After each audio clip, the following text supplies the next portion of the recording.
Indonesia telah merdeka sejak 79 tahun lalu. Namun sayangnya, kehidupan masyarakat di negeri ini belum kunjung merdeka atau terbebas dari aktivitas judi.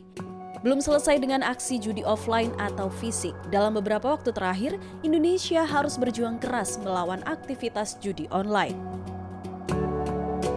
Sejarah aktivitas judi di Indonesia sejatinya sudah cukup panjang. Bahkan, pemerintah Provinsi DKI Jakarta di masa kepemimpinan Gubernur Ali Sadikin pernah melegalkan aktivitas dan tempat perjudian. Aksi Ali Sadikin saat itu terbilang kontroversial, namun tetap dijalankan dengan dalih bagian dari strategi meningkatkan penerimaan Pemprov DKI Jakarta dengan menarik retribusi atau pajak dari aktivitas judi. Seiring dengan kebijakan tersebut pun mulai menjamur lokalisasi perjudian di bilangan Jakarta. Sementara hasil dari penarikan retribusi atau pajak dari aktivitas judi membuat Pemprov DKI Jakarta sukses merealisasikan pola rehabilitasi periode 1967 hingga tahun 1969 yang mencakup penataan dan pengembangan kota, ekonomi, pendidikan, kesehatan, dan kebudayaan. Pemprov DKI Jakarta pun sukses menjalankan program perbaikan kampung yang disebut Proyek Muhammad Husni Tamrin atau MH Tamrin. Di samping itu, pada zaman pemerintahan Presiden kedua Indonesia, Soeharto pun ramai masyarakat yang membeli judi lotre yang dilegalkan pemerintah. Judi lotre tersebut bernama Sumbangan Dermawan Sosial Berhadiah atau SDSB dan keberadaannya sangat digandrungi masyarakat pada saat itu. Tak berhenti di SDSB, pernah ada masanya masyarakat Indonesia mengenal lotre Dana Harapan hingga kupon Pekan Olahraga dan Ketangkasan atau Porkas sepak bola yang kemudian bertransformasi menjadi kupon sumbangan olahraga berhadiah. Berbagai bentuk judi lotre yang sempat digemari masyarakat tersebut pada akhirnya mulai tenggelam dan secara perlahan tak lagi ditemui di masyarakat seiring dengan berakhirnya masa pemerintahan Soeharto di Indonesia.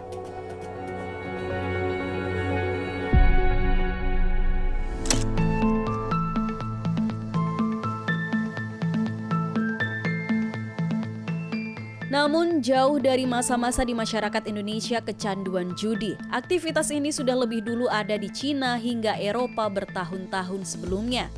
Aktivitas judi di skala global cukup terkenal dan bahkan tak jarang membuat banyak pengusaha atau investor kebanjiran harta karena menggarap bisnis kasino dan menjadi penjudi ulung.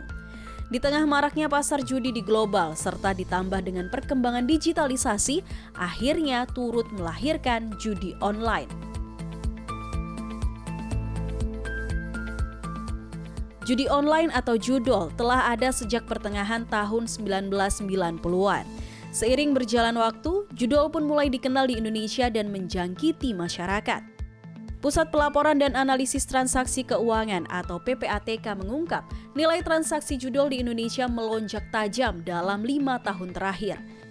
Jika sebelumnya pada 2018 lalu transaksi judol di Indonesia baru mencapai 3,97 triliun rupiah, kini siapa sangka transaksi judol justru sudah tembus 327 triliun rupiah di akhir 2023. Merespons data tersebut, Kementerian Komunikasi dan Informatika Budi Aristiadi menegaskan pihaknya bersama-sama Otoritas Jasa Keuangan, Bank Indonesia dan PPATK akan berupaya lebih keras untuk memerangi perkembangan judol di Indonesia.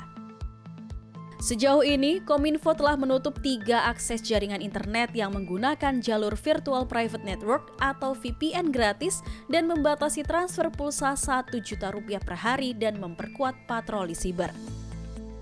Alir judi online ini melakukan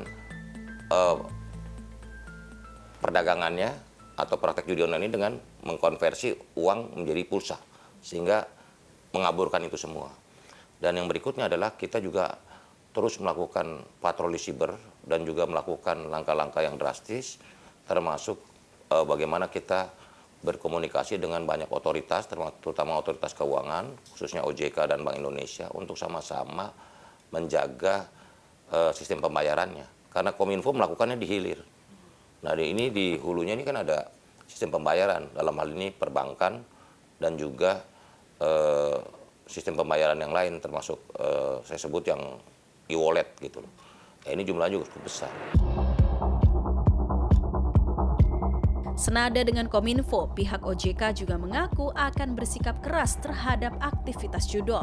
Kepala Eksekutif Pengawas Perbankan merangkap anggota Dewan Komisioner OJK, Dian Ediana Re memastikan pihak OJK dan perbankan senantiasa berkoordinasi dengan para stakeholder terkait untuk menelisik rekening yang terindikasi terlibat dengan aktivitas judol, serta untuk mencegah semakin luasnya aktivitas ilegal ini menjamur di masyarakat.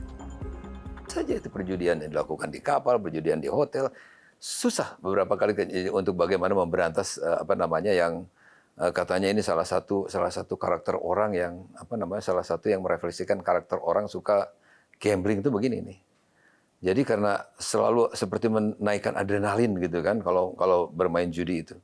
Nah, memberantas suatu kegiatan ilegal yang adiktif, yang bisa menimbulkan kegiatan yang adiktif seperti ini, termasuk juga seperti orang merokok gitu ya, marijuana dan lain sebagainya. Memang tantangannya berat, apalagi sekarang semua bisa dilakukan secara online. Nah, ini kan tantangannya besar sekali, semua orang ada di handphone mereka. Ini persoalan ini tentu akan menjadi semakin complicated gitu ya. Jadi kalau mau berantasnya itu semakin berat lagi sebetulnya. Tetapi apakah ini akan berhasil kita berantas? Tentu akan berhasil. Saya yakin 100% akan berhasil. Tetapi semua pihak yang terlibat harus konsisten. Kita di dalam kewenangan kita nih OJK sebagai otoritas sistem keuangan, kita akan konsisten menegakkan itu. Dan tentu kita akan kita akan bisa membersihkan judi itu dari sistem perbankan kita. Apakah ini bergeser nanti kepada sistem pembayaran lain, itu urusan lain ya, Pak. Tetapi jelas bahwa saya akan sangat keras terhadap implementasi gerakan anti judi ini. Nah, kita akan bisa kita sudah semakin banyak yang kita bekukan, dan nanti aturan ini mungkin juga kita sedang pertimbangkan apakah nanti kalau masih terus berjangkit seperti ini, apakah kita nanti akan batasi orang yang terlibat itu kepada akses untuk membuka rekening di perbankan. Mungkin saja itu terjadi gitu kan. Bayangkan sekarang saya kira kalau sampai orang dalam zaman modern sekarang tidak boleh membuka rekening di bank, kira-kira seperti apa gitu.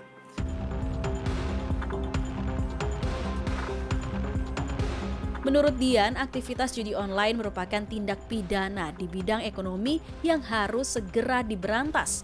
Dan untuk mewujudkannya dibutuhkan keseriusan dan dukungan dari banyak pihak. Budi Aristiadi pun mengingatkan, menjamurnya judol di Indonesia memberikan dampak yang sangat negatif. Tak hanya meningkatkan tingkat kriminalitas, bahkan juga tingkat perceraian, dan pada akhirnya banyak generasi muda yang menjadi korban. Komitmen serius dalam pemberantasan judi online ini, karena angkanya begini loh. Ini angka begitu besar. Kalau itu biaya tenaga kerja 20%-nya, berarti ada 80 triliun rupiah. Nah, 80 triliun itu katakanlah UMR 3,5 juta, artinya setahun katakanlah 40 juta. Bisa 2 juta lebih lapangan kerja. Bisa di-drive dari ekonomi yang produktif. Nah, ini judi online sangat tidak produktif. Ekonomi terganggu, ekonomi keluarga hancur, masyarakat juga mengalami dampaknya karena dampak sosialnya, kriminalitas meningkat, juga aspek sosial lainnya, keluarga, perceraian meningkat. PPATK pun mengakui masyarakat yang kecanduan judol memiliki profil yang beragam. Terdapat dokter, praktisi hukum, wartawan, pejabat daerah, pensiunan, dan para profesional di sektor lainnya, serta ibu rumah tangga dan anak-anak. PPATK mencatat di akhir 2023 lalu bahkan ada 1.160 anak berusia di bawah 11 tahun yang terindikasi aktif bermain judol.